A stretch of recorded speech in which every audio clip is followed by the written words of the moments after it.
So let's take a look at number 48.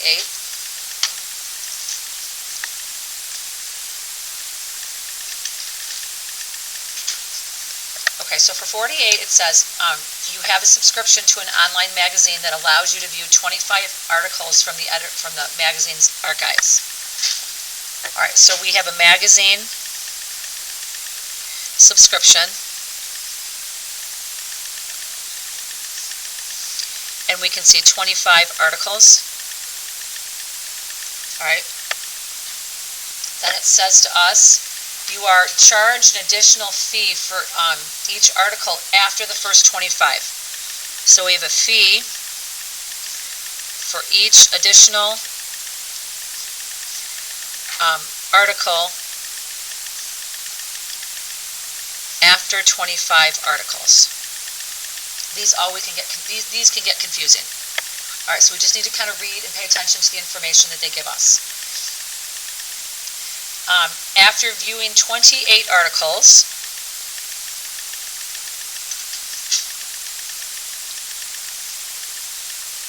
you paid $34.80. All right. Then it says for 30 articles, you paid $40.70. Okay. So then it says, what is the cost per archived article after the first 25 viewed? So A is the cost per article, and these are the articles after the first 25 viewed. All right, and then B, they're looking for the cost for the subscription.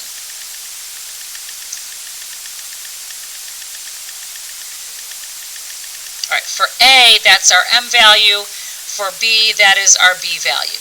Those are the things that we are looking for. Okay. The confusing part here is what we need to set X equal to.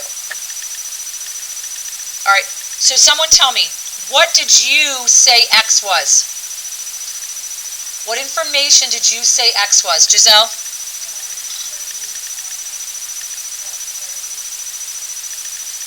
What information?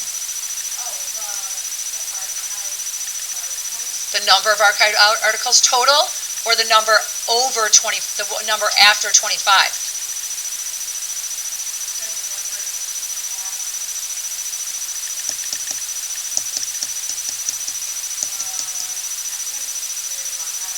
See, this is the hard part. So is X the total number of articles viewed, or is it the number of articles after the first 25?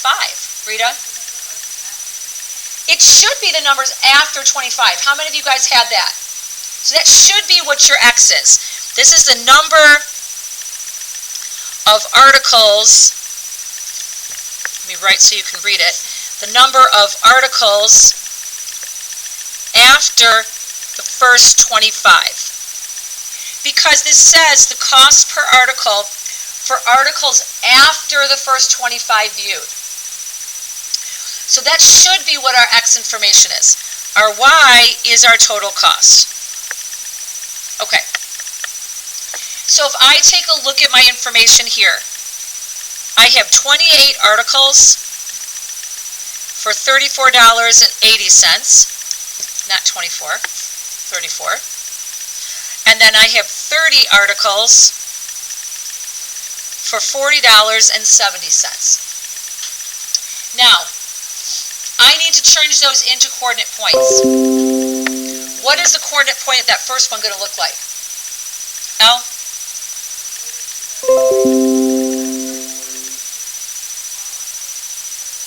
No. X is the number of articles after the first 25. Y is your money.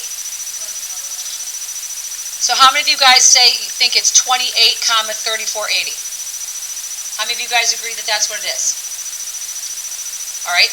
How many of you raising your hand said X was the number of articles after the first 25? You can't have both of those. So if we are saying X is the number of articles after the first 25, what should our X be here? Natalie? 3. Technically, that should be 3, comma, 3480. Because we said X was the number of articles after the first 25, not the number of articles.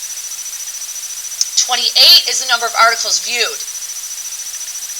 We're looking for the cost. It says we want to find the cost per article for all the articles after the first 25. So that has to be what our X is.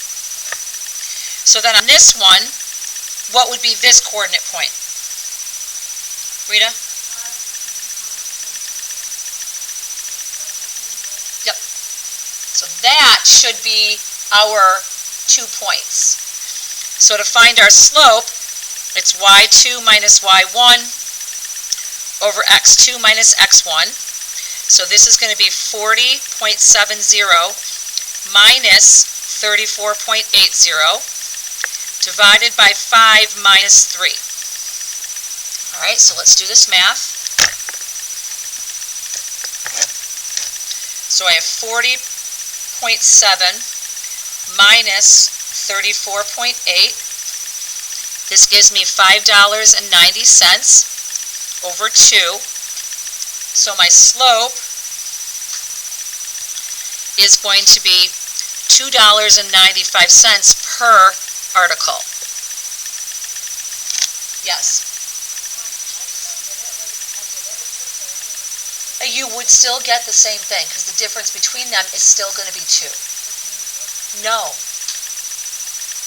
Because the problem now becomes this. While this is the slope, the question is, what is your X information? All right, my X information is the number of additional articles. That, according to what they're saying, that's what they want. Okay, so now I need to find my B value. All right, so if I have to find my B value, and again, L, if we decided this is what we want, look it up here. If we all agree that the way this is worded is, what is the cost per article, per archived article after the first 25? If we all agree that that's what this says, and we all agree that X is the number of articles after the first 25, we can't use 28 and 30. We have to use 3 and 5. So that is what we are going with, as what we think X is and what we think Y is. Do you guys all understand that that's what we have said, right? So we have to stick with that. So now for our B value, we're going to use our slope, so it's y equals mx plus b. So we're going to say, okay, I'm just going to use this first one. So 3480 is equal to $2.95 times 3 plus b. So I just used the point 3 comma 3480. So now I need to find my B value. All right, so $2.95 times 3. So that's $34.80 equals $8.85 plus B. I'm going to subtract 8.85 from both sides. So minus 34.80. This gives me $25.95 is equal to my B. So this is my subscription cost.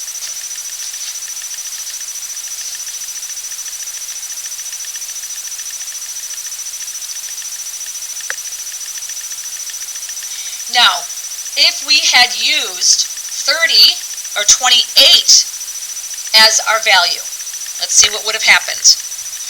So if we use $2.95 times 28, we end up with $82.60. If we finish, so that would be what this is. If we subtract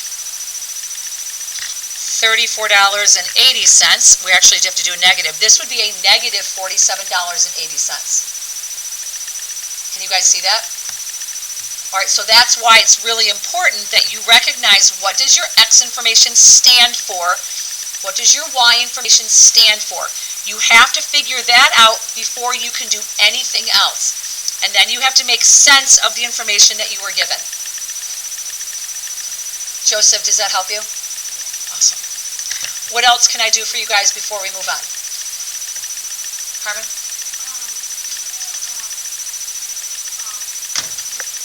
51. Let's take a look at 51.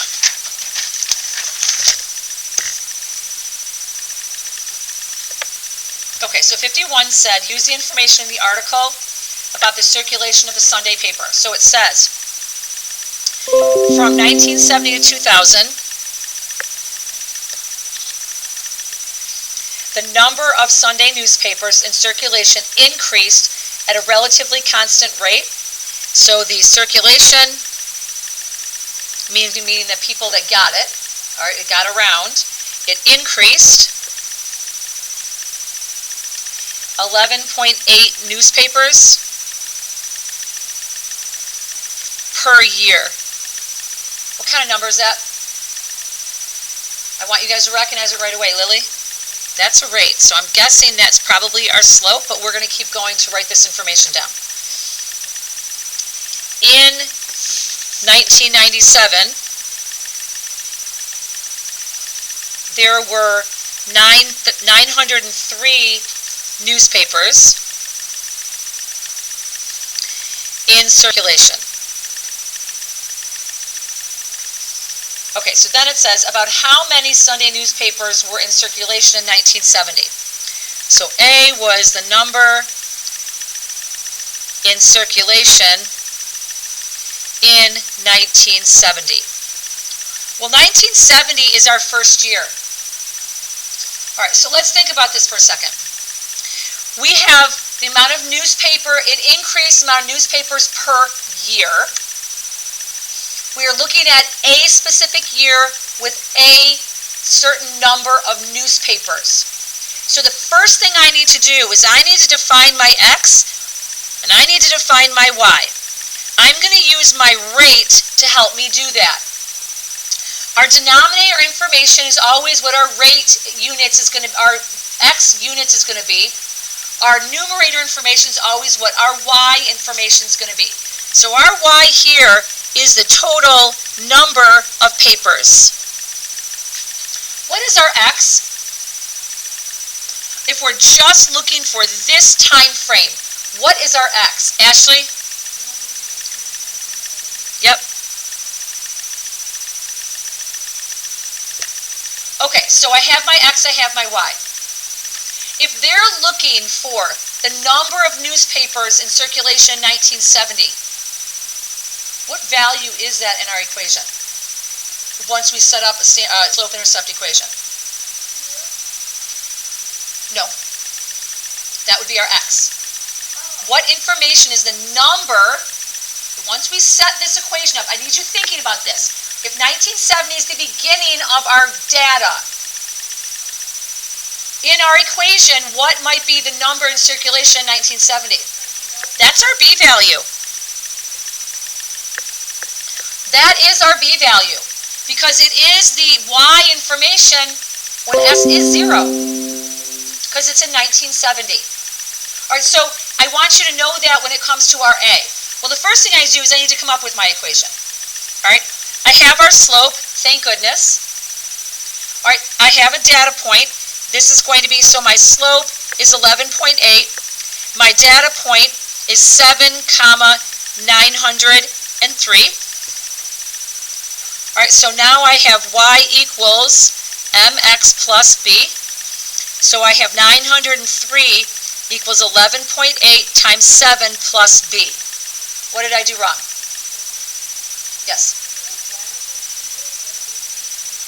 Oh, goodness gracious. Of course it is, right? Thank you. That's my fault. Thank you for correcting me. I really appreciate that. All right. So I have 27 times 11.8. So this is going to give me 903 is equal to 318.6 plus b. And then I'm just going to finish that. So minus 903. So that's going to give me a b of 584.4. So to answer our question, in 1970, there were about 584 newspapers in circulation. Okay, so that's my first part. B said, write an equation that gives the number of Sunday newspapers as a function of the number of years since 1970. So I have y equals 11.8x plus 584.4. So there is our equation. I've already defined my variables. All right, and then C said about how many newspapers were there in the year 2000. Well, that's going to be 30 years. I think I did that one right. So I would just substitute that in.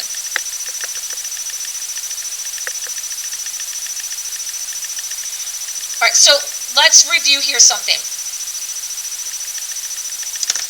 You always have to have your slope. You always have to have a y-intercept. All right, so you need to take a look in your equation what information they've given you. I cannot impress on you enough the importance of always identifying your x information, always identifying your y information from the very beginning. All right, when they give us a rate, it's a little bit easier to do that, especially if they don't give us something as a function of something. All right, always look at those rates. Once you figure out your rate, take a look at what is it that I'm asking, what are they asking me for? So there's no reason to do a ton of extra work. If the question only was here, what is the number in circulation in 1970, you don't need the equation. Like if A was the only thing you needed to do, all you need to do is find that B value. Okay, so really read through what they're asking you to find to have a focus on where you're going. Does that make sense? Particularly on number 48, when they said to us the cost of per article for every article after 25, like that was huge. That piece of information, making sense of that, made a big difference in getting it right.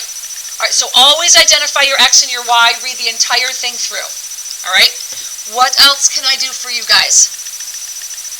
You guys pretty good with those? Okay, put this away. We are moving on to our next type of linear equation.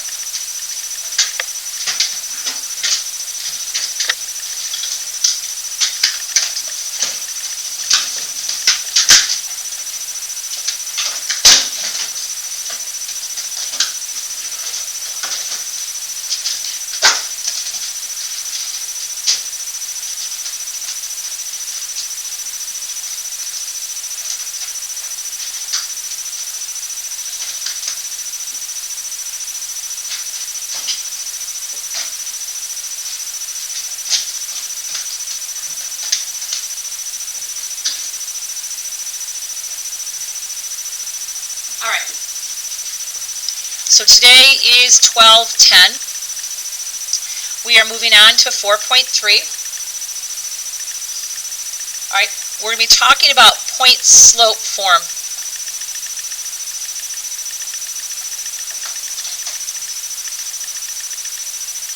All right, so let's review something for a second. So we have three types of linear equations. The first one, I'm going to give myself some room, like a first column over here, and I'm just going to write my first one over here because I'm going to put some notes right here. All right. My first one was slope-intercept form. That was y equals mx plus b. And we need our slope, and we need our y-intercept. That's at 0, b. All right. The second one is point slope form. I'm going to put a little star next to that. And then the third one is standard form.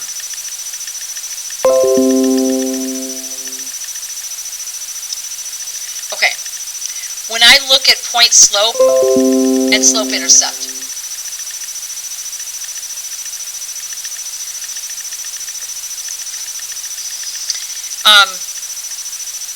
These two forms are different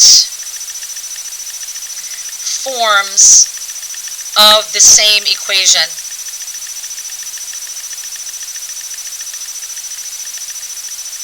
Those two forms are different forms of the same equation. All right, when we talk about our info, X is always your independent info, and Y is always your dependent info for both of those. So our story problems for slope-intercept form and standard form are exactly the same story problems. So the ones that we did last night where they didn't give us the y-intercept information, that initial value, we could have used point slope for those. Okay? And you're going to understand why once I explain it to you. So the story problems in point slope and the story problems in slope intercept are pretty much the same exact types of problems. Okay, standard form is not. Standard form is completely different. All right, so let's talk about point slope.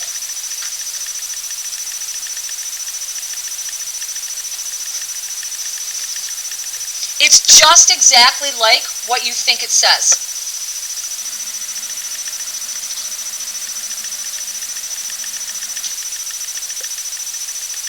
So just like in slope-intercept, we must have my slope and the y-intercept. Just like in slope-intercept form, I must have my slope, I must have my y-intercept to write an equation. The must-haves for point slope are obviously the slope. That's to my m. It's exactly the same way of finding it. It's exactly the same slope. But instead of my y-intercept, it's any data point on the line. So, and it could be your y-intercept. I mean, you could use it.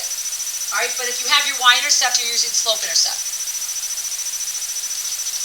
So, I'm going to put here underneath this x1, comma, y1, just so you know when I show you the equation, you know what it's going to look like, you know where it is in the equation.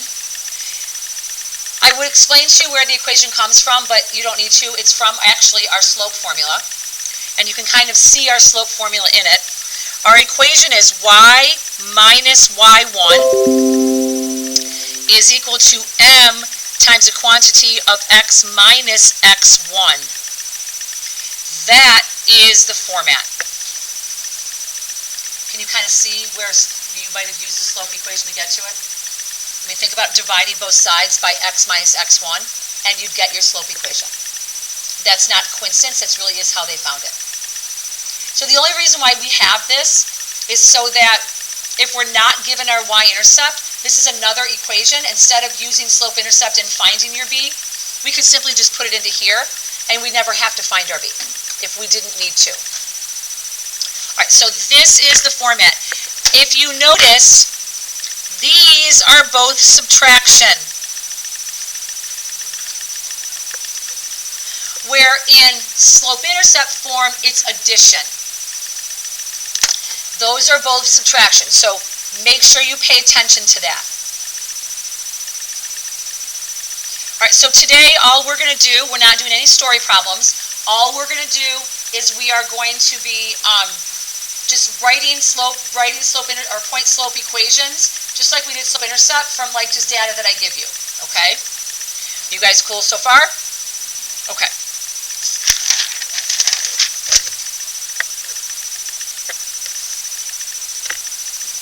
So what I want you to do is I want you to write an equation in point slope form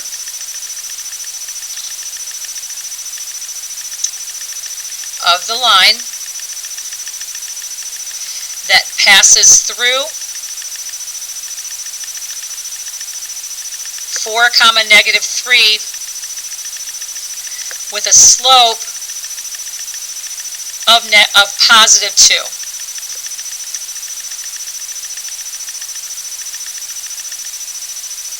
So always write the generic form down. Y minus y1 is equal to m times the quantity of x minus x1. And now just substitute the values in. So I would have y minus a negative 3 is equal to 2 times the quantity of x minus 4. Now I will take that, or if you do adding the opposite, the proper way is to write that instead of minus and negative, it would be plus and positive 3. But I will take either one of those for now. If you saw this on the high school placement test, it would have been that bottom one.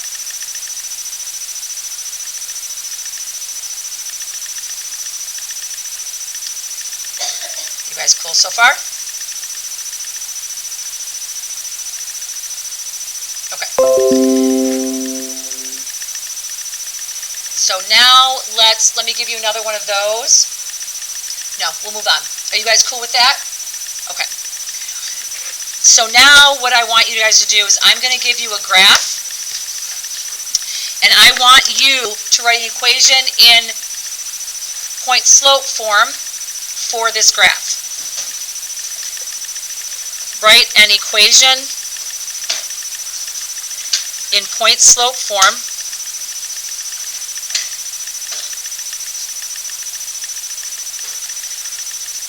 for the graph of the following line.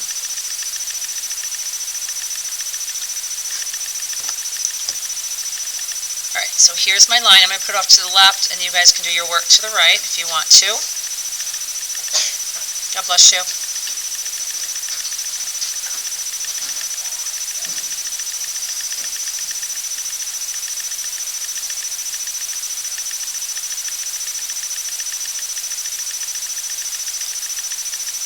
So here are my 2 points. Thank you. So I want you guys to do this together, by yourself, whatever you want. So I want you to write an equation for the line, for the equation for that line in point slope form.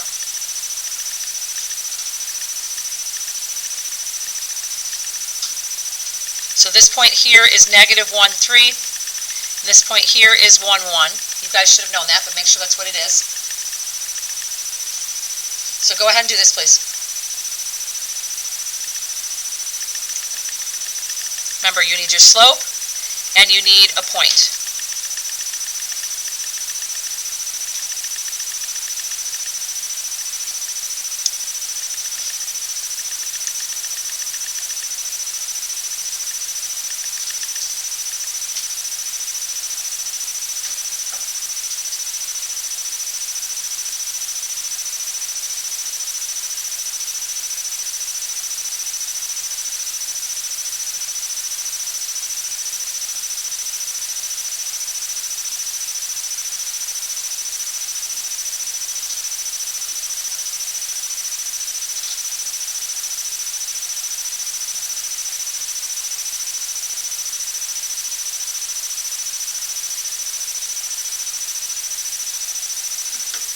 So what are the 2 ways that you could be finding slope? Molly?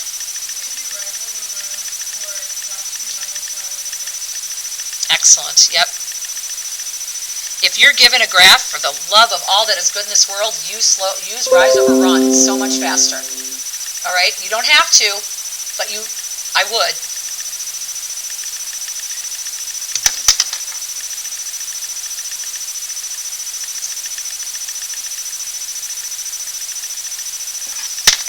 So for my slope, I got negative 2 over 2, which gives me a slope of negative 1. How many of you guys got negative 1? Awesome.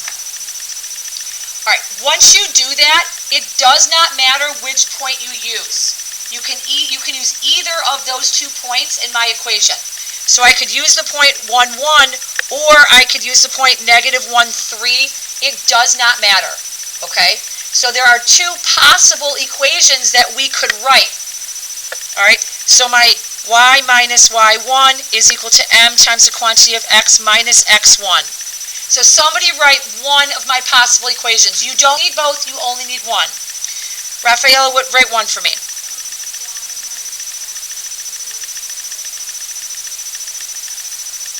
Excellent. All right, Joseph, write the other one. Even if you didn't write it, you can. You're super smart. Yep.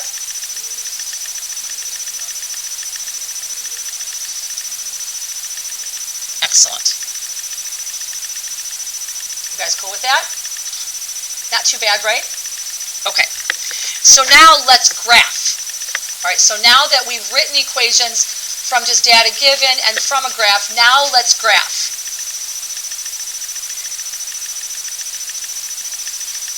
Now this is not super hard. It is basically the same thing as slope-intercept form, but instead of starting with our y-intercept, we're starting with the point that they give us, okay? So I'm just going to write here, same process as graphing from slope-intercept form. Don't write tables. Don't make a table anymore.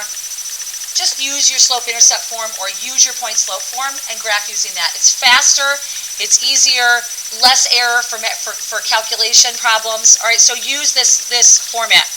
The only difference is start with given point. Start with given point, not y-intercept, because you're not given the y-intercept. All right, so here is my equation. Y plus 2 is equal to 2/3 times the quantity of x minus 3. Now, always identify the things you need. So I need my slope, and I need my given point. Don't forget, the generic form is y minus y1 is equal to m times the quantity of x minus x1. So, what is my coordinate point? Lily? 3, 2? How many of you guys agree it's 3, 2? It would be 3, -2. Because this should be y minus a -2. So keep in mind, it's minus, not plus. All right, so you want that operation in between the y and the point and the x and the point to be subtraction. What's my slope? Seamus, what's my slope? Yep, 2/3. Remember, that's rise over run. So now you have your slope, you have your point. So remember, the process in this is graph the point, and then you're going to use slope to find 2 more points.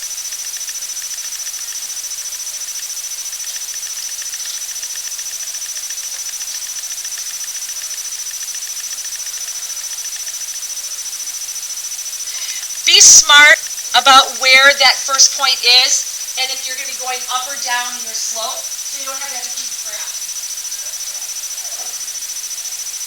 All right, my slope, or my point is 3, -2. So I'm actually going to be down here. So here's 3, here's -2. Here's my y, here's my x. My slope is positive, so I am going up. All right, so I even could have dropped this x-axis down a little bit further if I wanted. But don't forget to show your slope work. I'm going to go up 2/3. If I go up 2 and over 3 again, it's going to make for a bigger line.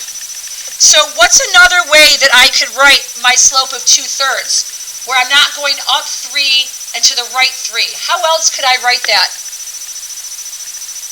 How else could I write a positive 2/3 as a slope? Molly? Excellent. -2/3. So I could go back to my initial point, and I could go down 2 and to the left 3. That would give me another point. And that allows me to keep my graph a little bit more manageable with the size of it. So this one here was up 2 and over 3, positive, both in positive. This was down 2 and back 3. So you could find it that way as well. Questions? Not too bad, right? All right, you guys cool? Questions from anybody? Okie dokie. You guys are good to go.